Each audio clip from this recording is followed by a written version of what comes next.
En 2012, Lionel Messi n'avait que 24 ans. Mais déjà, il se passait quelque chose d'étrange. Dans le tunnel du stade, avant même le coup d'envoi, les défenseurs semblaient déjà terrifiés. Ils savaient ce qui allait se passer. Sur le terrain, tout glissait. Il driblait, sans le moindre effort. Il s'est mis à marquer de n'importe où. Du pied gauche, du pied droit, sur coup franc, en face à face. Mais le plus fou dans tout ça, le plus irréel, c'est qu'il ne faisait pas ça de temps en temps. Il le faisait, chaque semaine.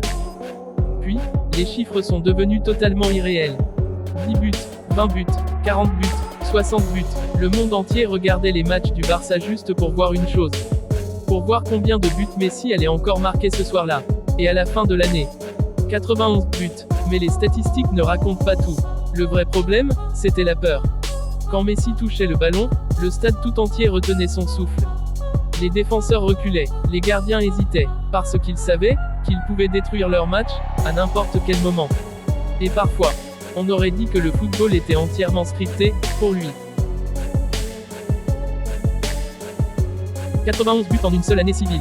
Un record mondial absolu, toutes compétitions confondues. Cette saison-là, il pulvérise tout. 50 buts en Liga, jamais vu. 14 buts en Champions League. Et pour couronner le tout, il décroche son 4e ballon d'or consécutif. Aujourd'hui, pour la quasi-totalité des observateurs, c'est considéré comme la plus grande saison individuelle de l'histoire du football. Aujourd'hui encore, des années plus tard, les fans parlent de 2012 comme d'une saison irréelle. Une saison où le football semblait tout simplement cassé. Une saison où Lionel Messi. Et peut-être qu'on ne reverra jamais ça. On nous dit souvent que la perfection n'est pas de ce monde. Que l'esprit humain a ses limites, et que le corps finit toujours par plier sous le poids du destin. Mais en 2012, un homme a décidé de réécrire les lois de la physique et du temps. 91 buts en une seule année civile. Un record gravé dans le marbre de l'éternité. Plus qu'un exploit athlétique, ce fut une œuvre d'art de 12 mois. Une symphonie gravée sur le rectangle vert. Les années passeront, les records du futur seront peut-être battus. Mais un jour, vous raconterez à vos enfants et à vos petits-enfants que vous étiez là. Que vous l'avez vu de vos